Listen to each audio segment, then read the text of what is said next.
انی احدث نفسی بالشیء، میں کسی چیز کے ساتھ اپنے نفس سے باتیں کرتا ہوں، یعنی میرے دل میں خیالات آتے ہیں.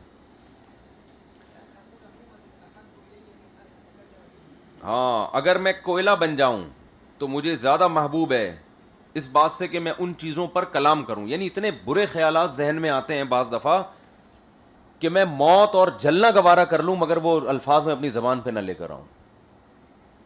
تو یہ لیکن باتیں اتنی عجیب ذہن میں آتی ہیں. نبی نے فرمایا تمام تعریفیں اس اللہ کے لیے جس نے اس معاملے کو صرف وسوسے تک رکھا ہے. اور پچھلی حدیث میں کیا آیا تھا کہ یہ سری ایمان ہے، کیونکہ جب تم خود اس کو زبان سے ناپسند کر رہے ہو اس کا مطلب تمہارا پکا اللہ پر ایمان ہے، تبھی تو ناپسند کر رہے ہو. تو یہ ہر ایک کے دل میں اوٹ پٹانگ وسوسے آ رہے ہوتے ہیں، ان سے پریشان نہیں ہونا چاہیے. چلو بھائی، حدیث نمبر 74.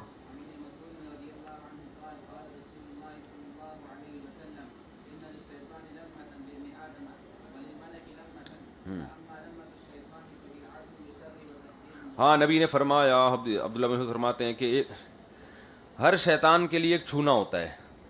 علمہ کا معنی ہوتا ہے ارادہ کرنا، یعنی شیطان ارادہ کرتا ہے گمراہ کرنے کا، کوشش کرتا ہے.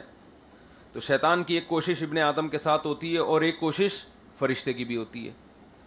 فاما لمۃ الشیطان، شیطان کی کیا ہوتی ہے؟ فإعاد بالشر وتکذیب بالحق، شر کے وعدے کرنا، شر کی وعیدیں سنانا اور حق کا جھٹلانا. یہ کیا ہے؟ فإعاد بالشر، یار شر کا وعدہ کرنا. او عاد یعید اعادا سے ہے نا، یہ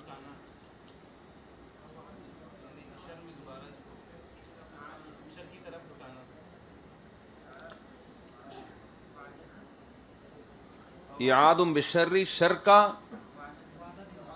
یعنی امید دلانا، ڈرانا، مایوس کرنا. چلیں، ہاں. اور فرشتہ کیا کرتا ہے؟ خیر کی باتیں بتاتا ہے اور حق کی تصدیق کرواتا ہے. تو آپ صلی اللہ علیہ وسلم فرمایا فمن وجد ذالک، جو یہ چیز پائے فلیعلم انہ من اللہ، تو سمجھ لے کہ وہ اللہ کی طرف، یعنی کوئی خیر کی بات پائے تو سمجھ لے کس کی طرف سے ہے؟ اللہ کی طرف سے. ومن وجد الاخری، اور کوئی غلط بات پائے، دماغ کے اندر وسوسے آنا شروع ہو جائیں الٹے الٹے، تو فلیستعوذ باللہ من الشیطان الرجیم.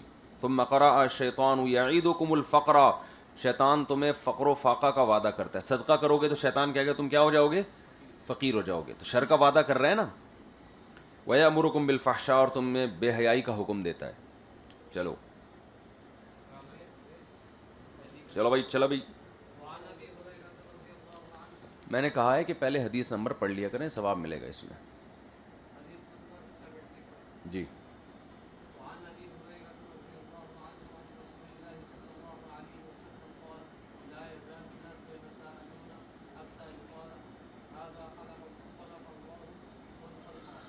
فمن خلق اللہ، لوگ سوال پوچھتے رہیں گے یہ مخلوق ہے جو اللہ نے پیدا کی، تو وہ ایک دن سوال اٹھائیں گے کہ اللہ کو کس نے بنایا. اس کا پر کل تفصیلی بحث ہو چکی ہے. فقولوا اللہ احد اللہ الصمد لم یلد ولم یولد ولم یکن له کفوا احد، اس کا کوئی ہمسر نہیں ہے. جب ہے ہی نہیں تو اس کے بارے میں یہ بات ہی کرنا فضول ہے. ثم لیتفل عن یسارہ ثلاثا، پھر بائیں طرف 3 دفعہ تھوکے.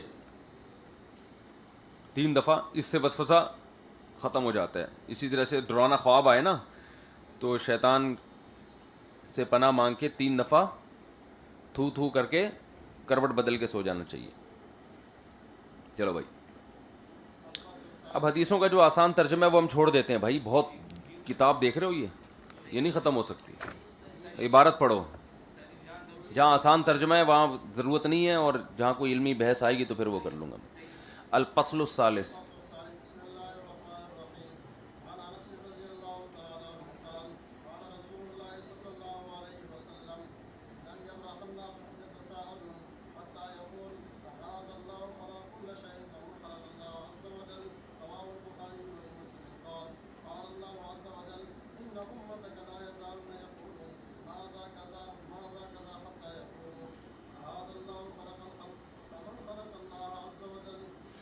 حدیث نمبر 77 حضرت عثمان. چلو بھائی آگے عبارت پڑھو خالد.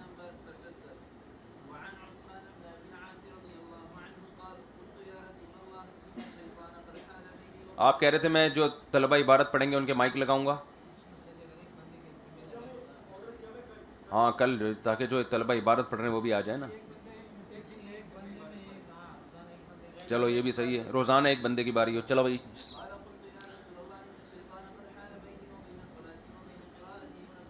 شیطان درمیان میں حائل ہوتا ہے, یہ تلبیس کر دیتا ہے, ملتبس کر دیتا ہے, بھولنے لگتا ہوں میں.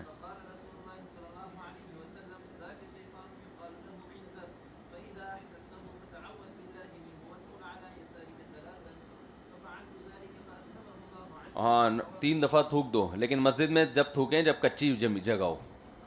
ایسا نہ ہو فرش پہ تھوکنا اور نمازی کی جیب میں جا رہا ہو وہ تھوک جو سائڈ پہ کھڑا ہوا ہے آپ نے, پھر اس کی طرف سے جو وسوسے آئیں گے نا وہ آپ افورڈ نہیں کر سکو گے. چلو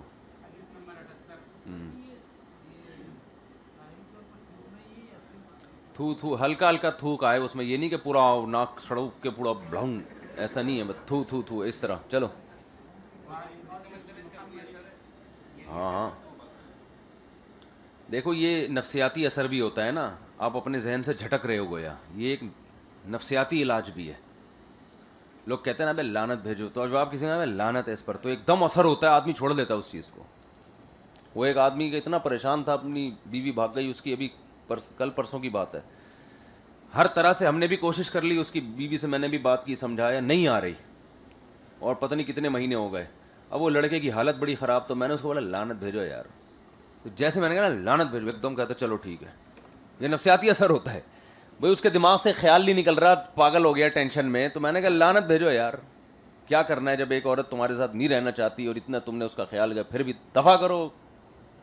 ایسے پھر اسٹائل سے بولتے ہو تو آدمی کا وہ وسوسہ, یہ وسوسہ ہی تو ہے, دماغ خراب کر کے پاگل ہوا ہے, نیندیں اڑی ہوئی ہیں, اور وہ اس کو سمجھا کے ہم تھک گئے, وہ آنے کا نام نہیں لے رہی. تو بھائی دو دفعہ کرو یار. تو پھر اسٹائل سے بولو گے تو ایسے سمجھاؤ گے نا کہ بہتر یہ ہے کہ آپ اس کو چھوڑ دیں, مناسب نہیں ہے, نہیں آئے گا سمجھ میں. تو اسی طرح یہ ہے نا تھو یہ ایک نفسیاتی اثر ہے, اس سے وہ شیطان کا وسوسہ ختم. چلو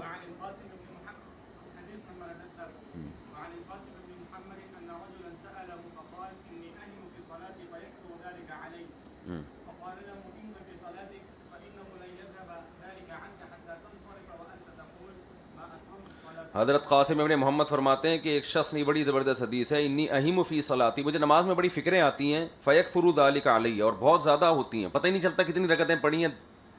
یعنی جب میں پڑھتا ہوں تو فکریں اور شروع ہوتے ہیں کہ میں نے شاید 2 پڑھی ہیں, شاید میں نے 3 پڑھی ہیں, پتہ نہیں یہ سورت پڑھی ہے میں نے, التحیات پڑھی ہے میں نے, نہیں پڑھی. تو یہ چیزیں آتی ہیں. آپ نے فرمایا امضی فی صلاتک, نماز میں چلتے رہو, اس وسوسے کی پرواہ مت کرو. فإنہ لن یذهب ذلک عنک, یہ وسوسہ تم سے ہرگز دور نہیں ہوگا جب تک کہ تم تنصرف, نماز ختم کرنے کے بعد یہ کہو ما اتممت صلاتی, ہاں میں نے نماز نہیں پڑھی, جاؤ.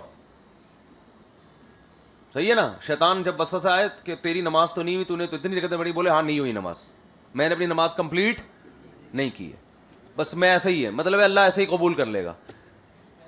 یہ ایسے, اس کی مثال ایسے ہے جیسے آپ کسی طالب علم کو چھیڑنا شروع کر دو, تو ٹھگنا ہے, تو موٹا ہے, وہ غصہ کرے گا تو طلبہ اور چھیڑیں گے نا, اور چھیڑیں گے اس کو. تو اس کا حل یہ کہ ہاں ہم تو ٹھگنے ہیں. بولے تو موٹا ہے, ہاں ہم تو موٹے ہیں. ٹینشن لینے کے بجائے بولو ہاں ہیں, تو کیا ہو جائے, اس سے طلبہ چھیڑنا چھوڑ دیں گے. ہمارا ایک ساتھی تھا, اس کو لوگ چھیڑتے تھے نا ایسے ہی, کیا بھائی تو بڑا خاندانی بنا پھرتا ہے, تو پتہ نہیں کون سی کس کی اولاد میں ہے. اس نے کہا ہم تو وہ گھٹیا ایک قوم ہے, پتہ نہیں ہندوستان میں اس کی نسل میں ہیں ہم لوگ. تو وہ خود ہی بول رہا ہوتا. تو اس نے ایسا حربہ اختیار کیا, لڑکوں نے چھیڑنا چھوڑ دیا اس کو. تو یہ طریقہ ہوتا ہے.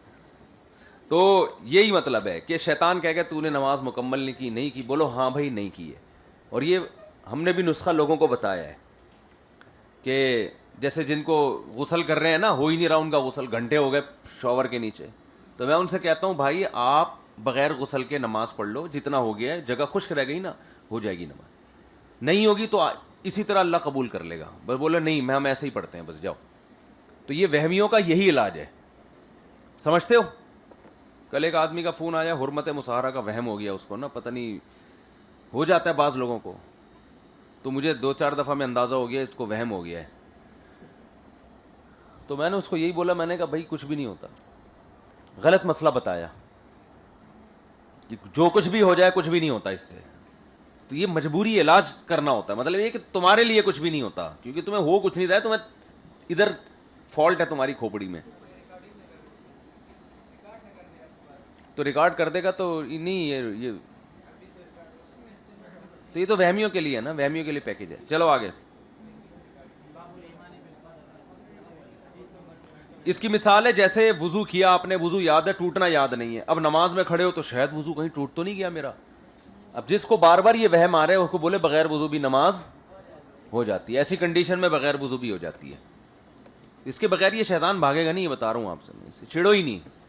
وہ کہہ کہ بغیر وضو پڑھ رہا ہے, بولا ہاں ہم تو بغیر وضو پڑھ رہے ہیں. وہ کہا بھائی بغیر وضو کافر ہو جاتے ہیں. وہ تو کیا ہو جائے گا پھر.